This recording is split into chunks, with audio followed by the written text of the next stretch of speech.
Hey, what's up, gamers? Might as well talk about another game, one that I actually obviously included on my top 10 best video games of 2015 list, and that is Splatoon for the Wii U. Yeah, I know the Wii U has been pretty slow, obviously last year, and well, this year it's looking to pick itself up a little bit with Star Fox Zero and hopefully Legend of Zelda that's supposed to come out. But let's not get distracted. Time to get our spray paint bottles and cans and so forth, and get on with the game.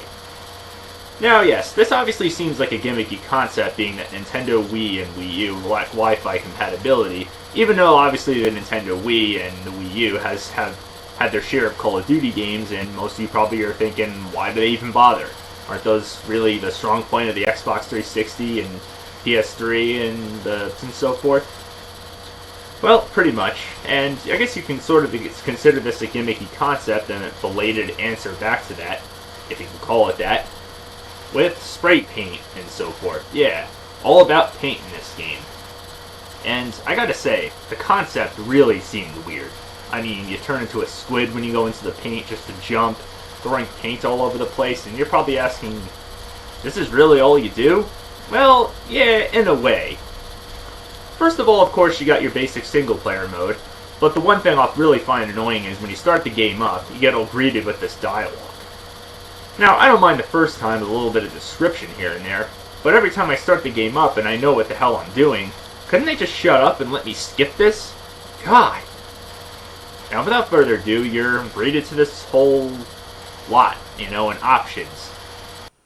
And of course, you got your single-player mode, like I just said, and finding your way around and everything can be a little bit tricky and require a bit of a learning curve in getting used to the whole shaking the camera around, because of course, you're primarily going to use the Wii U gamepad, of course. So moving around is a little bit motion sensed, as well as using the analog sticks and all the buttons and so forth, so it takes a lot of getting used to. And as you know it, you use basically a spray paint gun. You spray paint all over the place, and, well, you can obviously get away with it, because in real life you wouldn't be able to, well, because of vandalism charges. But in this game, you're free to do it all you want. No charge of crime or punishment and whatsoever. And of course, every time you drop into your paint, or ink, I should say, that's what it is, to refuel your ink. That's right, your paint, or ink, whatever you call it, has a limited source of it. And eventually it would run out, so that's why you have to drop in here and refuel it.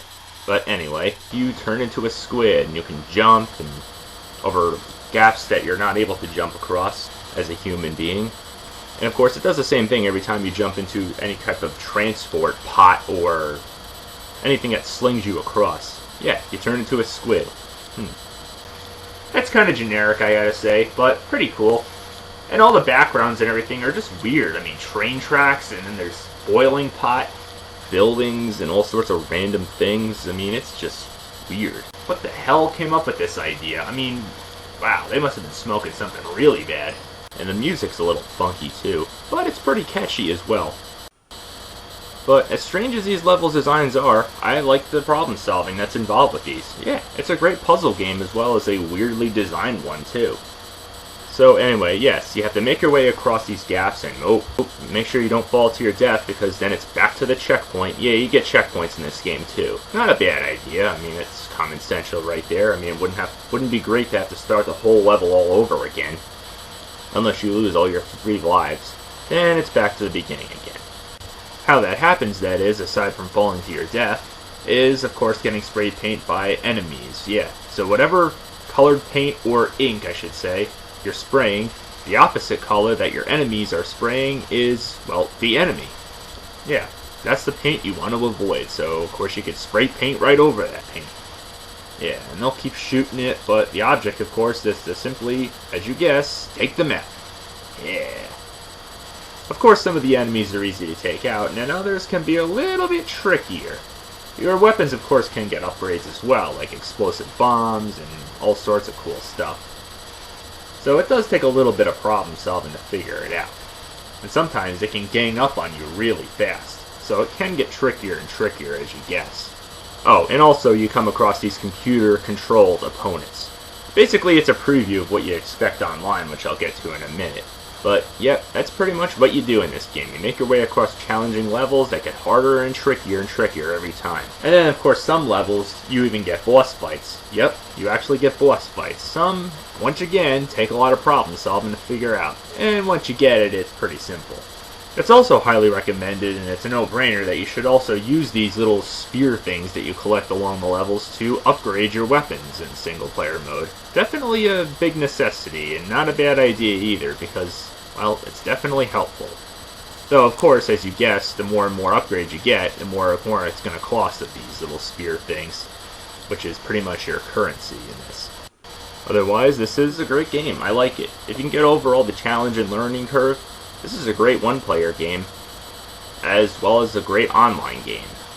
Yep, I might as well get to that now. Yes, this game has online. A Nintendo game that has online compatibility. That's right, it does. No joke, it actually does. Now, obviously with Mario Kart and Super Smash Bros. You expect it, but any other kind of games usually don't have it when they should. But this game, thank the Lord, it answers right back. So this is basically Nintendo's version of Call of Duty, if you can call it that, like I said.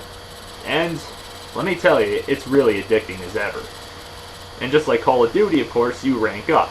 Now the object is simple, of course, and, well, obviously as you can tell, I'm not up to rank 10, so I don't have everything else, different types of online gameplay available. You can either play with friends, by putting in friend codes, or play with strangers.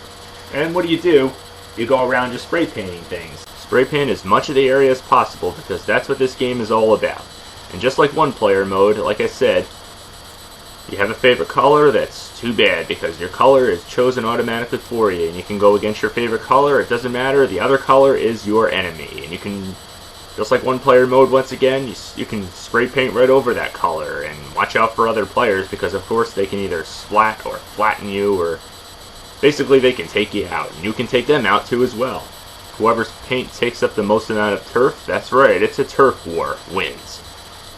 And just like Call of Duty, getting back to that, win or lose, you still rank up. But obviously you rank up a lot quicker if you win, because you get bonus points for winning, so obviously it feels more satisfying to win anyway, so that's what you want to do. And as you can tell, people are using different weapons, because, yeah, you can also buy different weapons in the shop. Oh boy, yeah, you go into the shop, again, more people who can't shut the hell up. Really, just shut the hell up and let me choose my weapon. You can choose different weapons, different types of clothes, hats, shoes, anything to help you, make your player better and more suitable for online. As you could tell, I stick to the basic gun, primary gun that you start out with, because I just prefer that. Some people prefer the paint roller because, well, that's good for taking up more turf. Only thing is, it pretty much sucks with distance shots, because of course you come across players that, like I said, can either splat or shoot you out with their paint. You've got different, like, sniper-like paint guns. Those are good for distance, but they suck with spreading paint around, because that's primarily your main objective to online. Spread the paint all around. And yes, you even get the NES zapper. I'm not kidding. Seriously. And it's actually not a bad weapon. It's probably one of my favorites. Only thing is, of course you also get a secondary upgrade thing for shooting out more paint. In other words, just fill up this little meter thing. And there you go. You got it.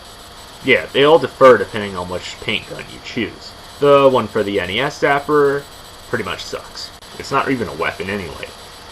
Christ, the other weapons you get, like tornado or cyclone type of weapons that can help take out enemies. I mean, Christ, you could shoot tornadoes out of bazooka. Damn, that's awesome. So, that's anybody's decision which is their favorite weapon. My favorite weapon is the primary gun. Does the job for me. I did almost forget to mention, like Zombie U and of course Nintendo Land, this game is of course not supported by the TV off mode that the Wii U is well known for. So, basically, yeah, I know it's kind of hard to film this, but yeah, as you can see on the gamepad, there's really nothing except most of the time a map screen. Whether you're in the main menu screen, yeah, it's got a touch screen as well that can transport you to the area of your desire a lot quicker, rather than just having to walk to it and go there and take a lot longer. But basically, most of the stuff, all the action, is just on TV, not on the gamepad. Except for this little jumping squid platform mini game that you have when you're waiting for your online game to load. Yeah, it's okay, but I wouldn't really consider it, anything important because it's not like it ranks you up quicker or anything like that. But, I guess it's something to keep you entertained while you're waiting to get online. Not a bad idea. It's okay, I guess. But anyway, yes. Awesome one-player mode, great online mode. The big fat cat is the one who decides, of course, who's the winner and who's the loser, or good guy and bad guy. Yeah, apparently the opposing team to you is the bad guys. So obviously you want the good guy to win. Then, of course, for you offline lovers who want to play against another human player, yeah, that's right. That's for you, called Battle Dojo. Weird name. Obviously, I don't have another human player to play with, so there's not really much to say. And, of course, it requires not a Wiimote nunchuck, but only works off the Wiimote and Classic controller, or a Classic Pro controller. So, yep, that is required aside from another human player, so... Not going to show much or say too much about it because, well, I never played it yet. So, otherwise, this is a great game and just another example why the Wii U is, well, not exactly dead. So, I mean, some people have rumored it to be, but obviously, like I said, you got Star Fox Zero and, of course, a Legend of Zelda game, which, like I said before, is still green-lit as far as I know. So, yep. Who would have thought that paint, guns, and rollers and so forth would be so much fun for a Nintendo game. Great job, Nintendo. Final verdict, a walking Wii Remote Wii Motion Plus up and a plain Wii Remote up. I think that's fair.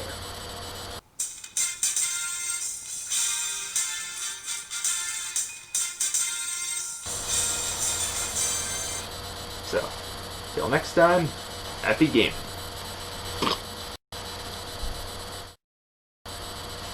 Ugh. And I just repainted that wall. Damn it. Keep watching.